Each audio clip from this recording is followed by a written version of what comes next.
이번 사건은 전대미문의 청부 민원 사건입니다. 처음에 이 사건을 접했을 때는 믿을 수가 없었고 믿어지지 않는 내용이었습니다. 설마 하는 생각이 결국에는 사실관계가 확인되는 것을 보면서 언론을 탄압하기 위한 이 정부의 집착이 얼마만큼 강한지를 알게 됐습니다. 윤석열 정부의 언론 탄압을 위한 행동대장이었던 이동관, 그리고 이동관 위원장의 행동대장이었던 류희림, 그 구도가 여러분 눈에도 잘 보이시리라 생각이 듭니다. 방심이 사유한 류희림 위원장 물러나야 한다. 윤석열 정권의 가짜뉴스 때리기에 민낯이 드러났습니다. 어제 MBC 보도에 따르면 방심위에 접수된 이른바 가짜뉴스 민원의 상당수가 류희림 방송통신심의위원회 위원장의 아들, 동생 등 가족과 지인 등이 제기한 것으로 확인됐습니다. 민간 독립기구 방심위를 용산 대통령실 청부심의기관으로 전락시켜온 류희림 위원장이 용산의 뜻대로 언론의 재갈을 물리기 위해 가족과 지인을 동원한 청부 민원을 제기하고 셀프 심의에 나서 방송사에 무더기 징계를 내린 것으로 심각한 이해충돌 사안입니다. 법적으로는 물론이고 도덕적으로도 결코 용납할 수 없는 일입니다. 이 같은 내용을 국민권익위에 신고한 공익제보자의 신고서에 담긴 내용은 가히 충격적입니다. 부패한 권력의 파렴치한 행각이 고스란히 담겨 있습니다. 당시 상황을 보면 검찰발로 뉴스타파 허위 인터뷰 의혹 보도가 나온 후 여권은 가짜뉴스 몰이 총공세에 나섰습니다. 집권여당 대표가 사형감이라는 극언을 쏟아내고 이동관 방통위원장은 9월 4일 과학기술정보방송통신위원회 전체 회의에서 중대범죄, 국기문란 행위라며 방심위 등에서 엄중 조치를 할 예정이라며 심의를 사주하는 월권 행위를 했습니다. 공익신고에 따르면 이동관 위원장의 발언 직후부터 9월 18일까지 60여 명이 총 160여 건의 민원을 방심위에 제기했습니다.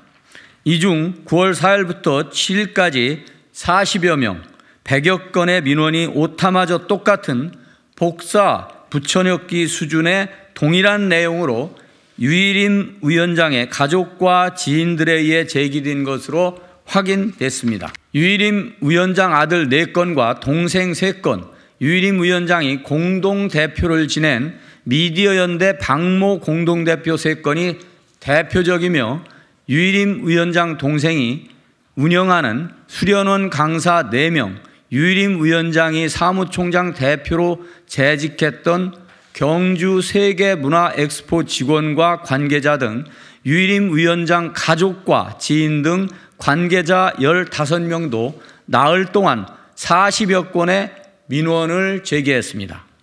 즉 민원인의 절반 이상인 40여 명이 류희림 위원장과 직간접적인 사적 이해관계가 있는 것으로 추정되고 이들이 전체 방송 민원의 절반 이상의 민원을 신청한 것으로 보입니다. 류희림 위원장은 방심의 사무처 직원으로부터 가족이 민원을 제기했다는 사실을 보고받아 인지하고도 신고 및 회피 등 필요한 절차를 이행하지 않고 방송 소위와 정기회의 등 심의에 참여했습니다.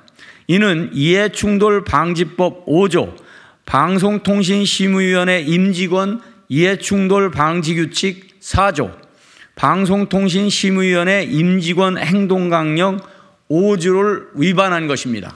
류희림 위원장의 청부 민원과 셀프 심의 및 관련 법 위반은 당장 파면해야 할 중대 위법 사안입니다. 윤석열 대통령은 지난 9월 국민권익위가 정민용 방심위원이 방송심의에서 이해충돌 위반을 확인했다는 이유로 정민용 위원을 해촉한 바 있습니다. 또 2018년 방심위 모 팀장은 이명박 박근혜 정부 시절이었던 2011년부터 2017년까지 타인 명의를 빌려 46건의 방송 민원을 제기한 비위 행위가 밝혀지면서 파면된 바 있습니다. 심각한 이해충돌을 저지르는 등 범법 행위를 하고서도 뻔뻔하게 방심위원장 자리에 앉아있는 유일임 위원장은 당장 물러나야 합니다. 윤석열 대통령은 국기를 물러앉게 한 유일임 위원장을 당장 해촉하고 진상조사를 지시하기 바랍니다. 이번 유일임 방송위원장의 청부 민원은 윤석열 정권의 부도덕한 언론 장악의 한 단면을 보여주는 것으로 조직적 배후가 있는지도 반드시 밝혀야 합니다. 민주당은 가족까지 동원한 청부 민원으로 방심위를 사유하고 정권의 청부 심의기관으로 전락시킨 유일임 위원장에 대해 고발 조치 등 법적 조치를 조속히 추진할 것입니다. 또 권익위 신고를 통해 진실을 밝히고 제보한 공익제보자들을 보호하기 위해서도 모든 조치를 다할 것입니다. 2023년 10월 26일 더불어민주당 언론자유대책특별위원회, 국회 과학기술정보방송통신위원회, 더불어민주당 위원 1동.